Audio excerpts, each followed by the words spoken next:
is I guess TikTok hates me. And TikTok has all these videos criticizing me. And these guys are always looking at these videos. It's the haven, it's Mecca, it's ground zero for Whitlock hate. And I'm working with these young people that seem to revel in and love all this TikTok hate. Justin, play the tape. I hope that I don't end up clowning you, Kenny, and Christian more than these TikTokers for you guys even involving yourself in this China spy operation. But anyway, play the tape. You gotta see that. I just want to preface this video by saying I do not like Jason Whitlock.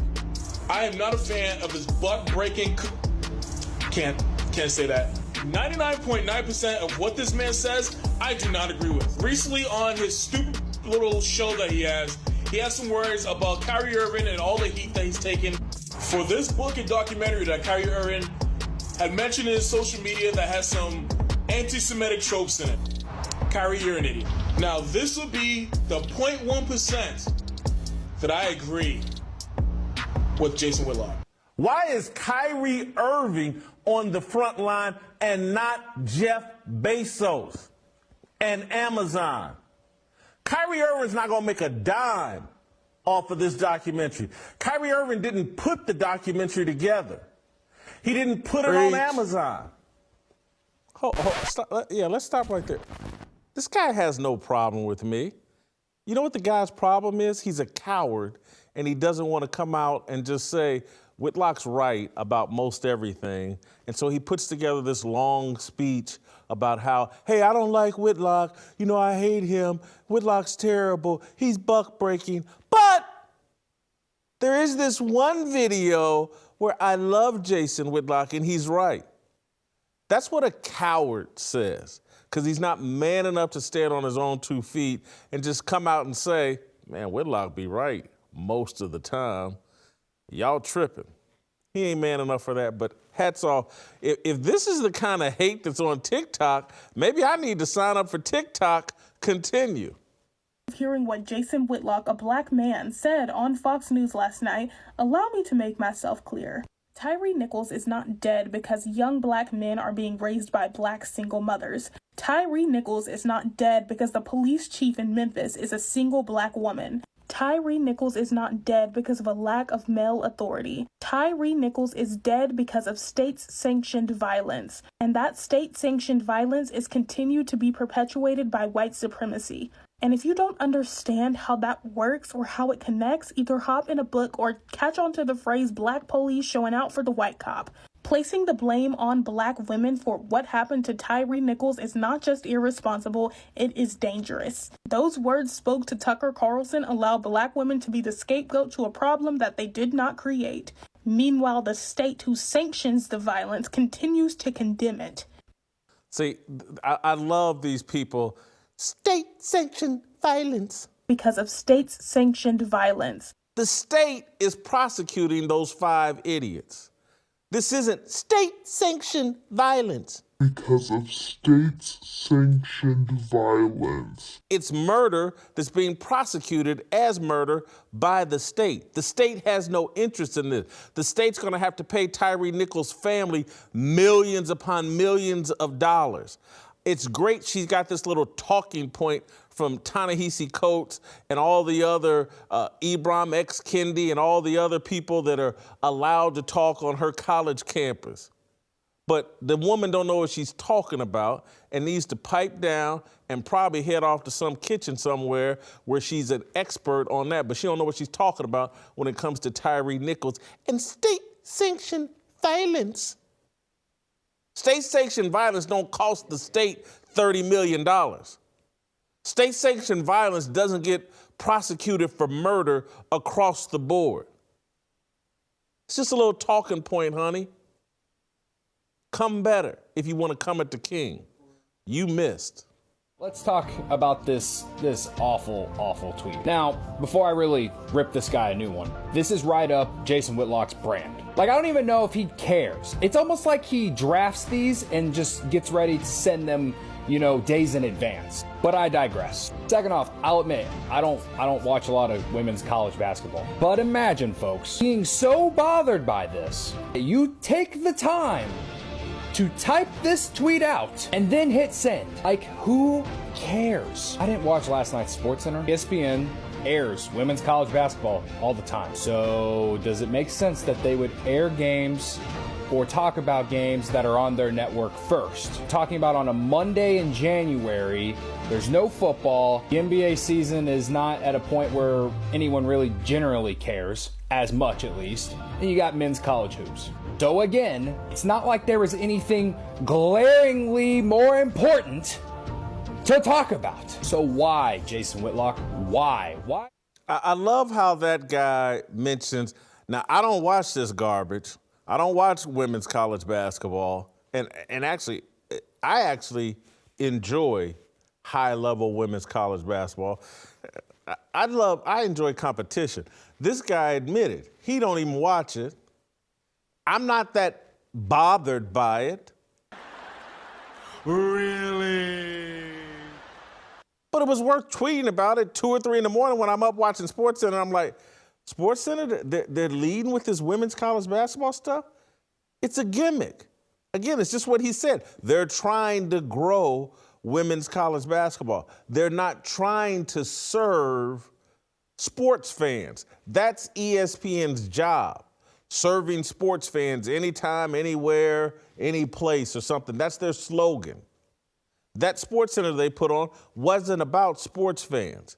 It was about bending over backwards and pandering to weak, soft guys like this guy. I hope that TikTok gets him laid or gets someone to call him back or text him back or get someone to answer his booty call late at night. Look, baby, I just put out a tweet criticizing Jason Whitlock about women's college basketball. Come holler at me. Good luck, guy. Get better material. Man, this TikTok stuff is weak. I hope y'all got better. Come on, Justin. Poor Jason. He just don't know which direction he needs to go in because on one hand, he can't defend the police because they're not white. On the other hand, he can't defend Tyre because then that goes against his anti-Black Lives Matter narrative that he's always pushing. So what's the next option? Blame black women. Oh my God, so original. But you know what? I have some concerns, Jason. I really do. Are black women the reason why you gotta buy 2 seats on an airplane? Is it the black woman's fault that you can't separate your love for cheeseburgers? Is it the black woman's fault that your cholesterol is higher than the Empire State Building? Is it black women's fault that you walking around here built like Uncle Fester? Is it the black woman's fault that you ain't seen a treadmill in 30 years? Is it the black woman's fault that your neck is non-existent? Is it the black woman's fault that you ain't seen your wee-wee since you was 7? I mean, I can go on and on and on, but it's clear you have enough struggles going on in your life. So do me a favor. Let black women's name taste like a salad and keep it out your mouth. Hey, I kind of like her. Now, that was good material. That was good. I cannot hate on this woman. That was damn good material. Nice. I don't even have anything to come back and say other than say I enjoyed that. I hop in my DMs, baby. Next. I cannot believe I'm about to do this, but I guess I have to address this. I have taken a couple of days to process the ignorant words of Jason Whitlock. Hold for a second. Stop. Pause that. Let me just tell any of you all out in TikTok land. If you're a man and you want to come at me over TikTok or on any other platform, turn up the bass. Turn up the bass. You have to get a auto-tunes or something to put some bass in your voice. Because if you're going to come at me with this divine feminine energy and you got a pair of balls between your legs, it's not going to go well for you. It's going to sound very weak. So go ahead, brother. Continue. As it pertains to the chief of police in Memphis, this notion in America that women cannot supervise men, that women cannot be in positions of leadership where they lead in areas over men is nonsense to me. Let me predict what he's going to say. Let me predict what he's going to say next. Because a woman is running my house. She runs me right now. My mama tells me everything that I should do. I live with my mama and have for 45 years. My mama rules me. Yes, queen. That's my prediction on what he's going to say next. Let me see if I'm right. The other thing is this. Jason Whitlock, as D.L. Hewley said, Jason Whitlock is proof positive that you don't need to be a white person, a Hispanic person, an Asian person, or any other ethnicity to hate black people. Jason Whitlock literally hates, I'm sure, the fact that he wakes up in the morning with brown skin. Jason, maybe you should focus in on this, bruh. Focus in on a gym membership. Lose some weight. All right, do that for yourself. Lose about, I don't know, 50 pounds, because I'm sure you're about 125 pounds overweight. You have never had good thoughts. You constantly destroy black people. You clearly hate yourself. And now we see that you're also a misogynist. This guy can't understand. He hates himself. He doesn't want to accept the God-ordained role for men of leadership. He doesn't want that responsibility. He wants to run behind a woman. He hates himself. I'm telling black folks, and black men in particular, that you are meant for leadership. And that your woman, our woman, needs to fall behind and follow. That's what God intends. This ain't about me hating black people.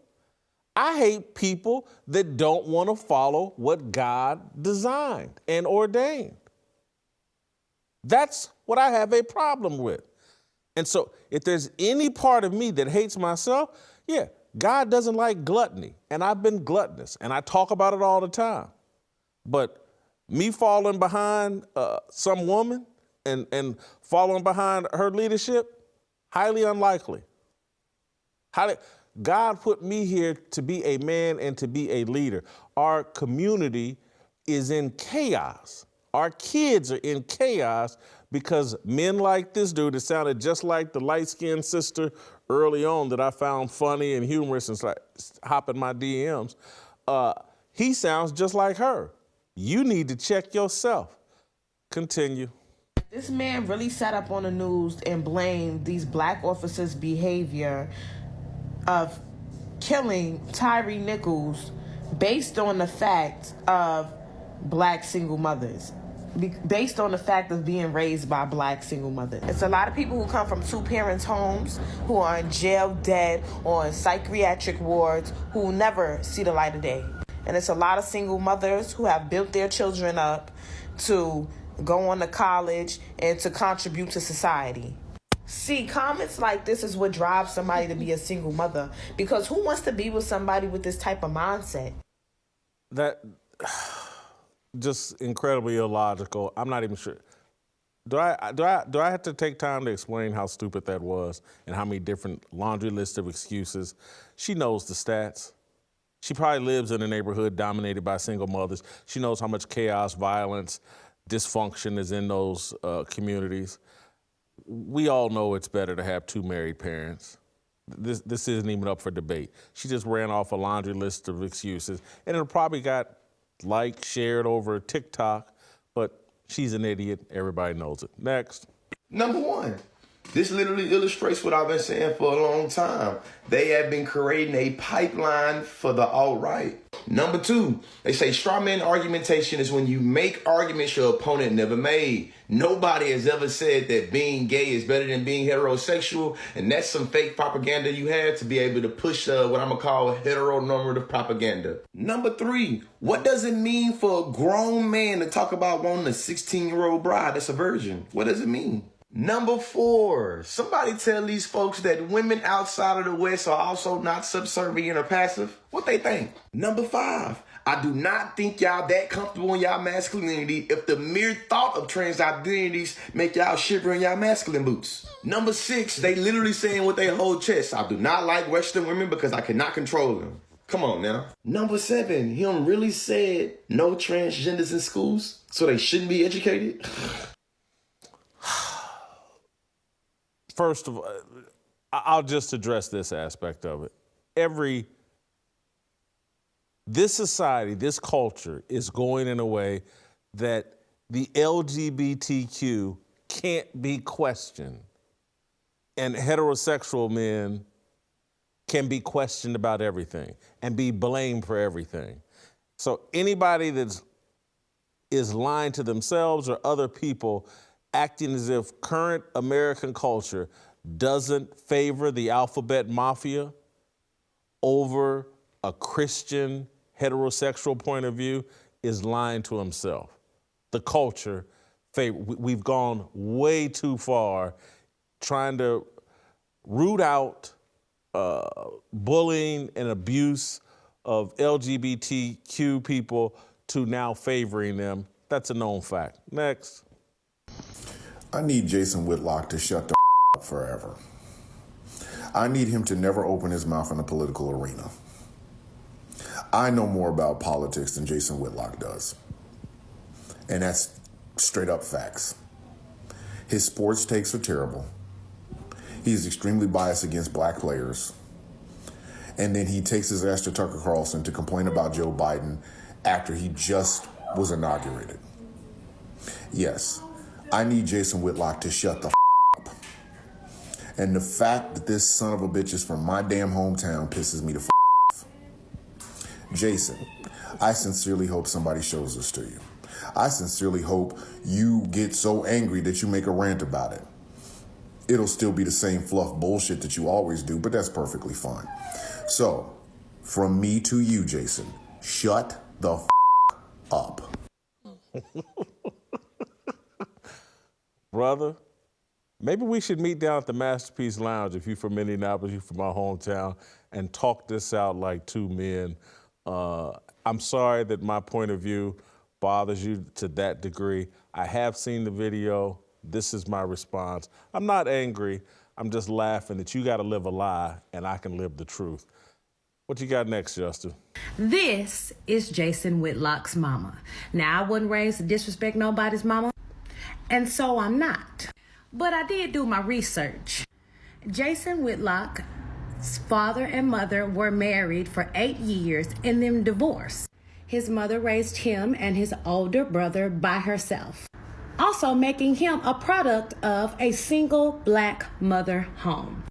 Jason Whitlock went on to college as well as worked for ESPN for a short period before going over to cooning for Fox News. Now, I don't know if Jason considers himself some type of anomaly because you went on to college and somewhat have success, but here you are bashing single black mom. Now, I know his mama can't be proud, but sometimes you raise your children to do one thing and they do another. Now, men who typically feel this way and make these type of comments represent a small demographic of men who were raised by single black women, who are bitter, lonely, and possibly have feelings of longing of being a woman themselves. If you want to be a part of the LGBTQ community, baby, just say that. That could get you a lot better wig than the one you have here. Hey, first of all, that's my mama's wig. And secondly, she's right. My parents got divorced when I think I was 5, maybe my brother was 8. But also, my father, very involved in my life. And I lived with my father part of my childhood as well. Other than that, though, I gotta say, sister, you did a nice job. Some of this was funny. You did do some homework. I kind of enjoyed that one. What's next? After the body cam video was released coming out of Memphis, Tennessee, Fox News called up this guy, so let's talk about him. Jason Whitlock started out as a sports writer, journalist, and reporter and really made a name for himself in Kansas City. But one thing he did through his writing, he would pick his target and attack, like Serena Williams. He would write, with a reduction in glut, a little less butt, and a smidgen more guts, Serena Williams would easily be as big as Michael Jackson, dwarf Tiger Woods, and take her front of Rosa Parks. He would then body shame her and talk about how she eats too much in his Fox Sports article. And then there was more body shaming. Pause to read. Then he went to ESPN and he saw what Bill Simmons was doing and he said, yep, I want to replicate that, but make it Black Grantland. If you know anything about this guy, he hates LeBron James, but that only happened recently, which I'll go over, because back then he said LeBron James is chasing Muhammad Ali. He also tried recruiting Howard Bryant, Jamil Hill, Stephen A. Smith as contributors, and they all said no. Those who did join Whitlock called him paranoid, demeaning, and destructive. And thus this happened. However, when Colin Kaepernick took a knee, another target for Whitlock. He would say horrendous things like this. He would say Colin Kaepernick is not black. And then he called Colin Kaepernick's thinking far-left ideology, because calling out police brutality is far-left ideology. I would also say Kaepernick is a Twitter troll or a world-class attention whore, and to that I say projection. So as he got radicalized, he started getting more opportunities on the right, where he even had a speaking engagement with Turning Point. Now back to LeBron. When someone spray-painted the N-word on his LA home, Jason Whitlock went on Fox Sports 1 and said LeBron James is too rich to experience racism in America. He also had this skit to make fun of Colin Kaepernick. And when Ahmaud Arbery happened, LeBron James would tweet her at the bottom, "We're literally hunted every day." And Jason Whitlock would say, "This isn't helpful, it's Twitter trolling." He also likened LeBron James's parenting and cheering his kids to that. He also called LeBron an uninformed race baiter. And thus the opportunities, they were rolling in for him. And then he was out at Fox Sports. He was picked up by Outkick, though. Grew a head of hair along the way. Secured this interview where he said Donald Trump has done more for the black community than anybody. And would then leave Outkick not long after. And then he would join Glenn Beck's The Blaze. Who is this man? A total bigot. From there, he would attack black women some more, saying Simone Biles is a coward. When Gwen Berry protested, he hated it. And he made fun of Sha'Carri Richardson. He also defended hate groups like Patriot Front. And at every single turn, no matter what, has Candace Owens is back and Kanye's. So am I surprised by this? No, not at all. Because Fox News loves this sort of stuff. And as we learn from Steven Crowder, it pays, period. So that's Rick Strom, the Young Turks guy. He's been a stalker of mine for about a decade. He's an idiot. He's a gatekeeper. He's one of these guys, the Young Turks, that feels like it's his job to be an overseer of the thoughts of black people. And because of his Jewish heritage, he thinks that makes him immune from being racist. But he is racist. And he is the stereotypical gatekeeper and overseer of black thought. And it's his job to put together videos telling black people, don't think like Jason Whitlock. Don't think for yourself. Think what we want you to think. Adopt the values we want you to have. Adopt the culture we have designed for you. Rick Strom is paid to stalk me and a handful of others, but primarily it's like his job to hate Jason Whitlock and point out that, Jason Whitlock's a bad Negro. You other Negroes, you don't want to think that way. Don't do it. We'll make videos like this about you. Rick, good luck with that. It's a pretty awful career. But I guess someone's got to do it. You got to follow your marching orders, just like everybody else. Good luck. That was me responding to some of my TikTok haters. Not bad, Justin. We'll see if you can do better next time. Don't forget, leave a comment, hit the subscribe button, leave a like, do all of that. What do you think of this whole thing? And we'll see you next time. If you enjoyed that video, be sure to hit the like button and subscribe so you never miss a moment of Fearless.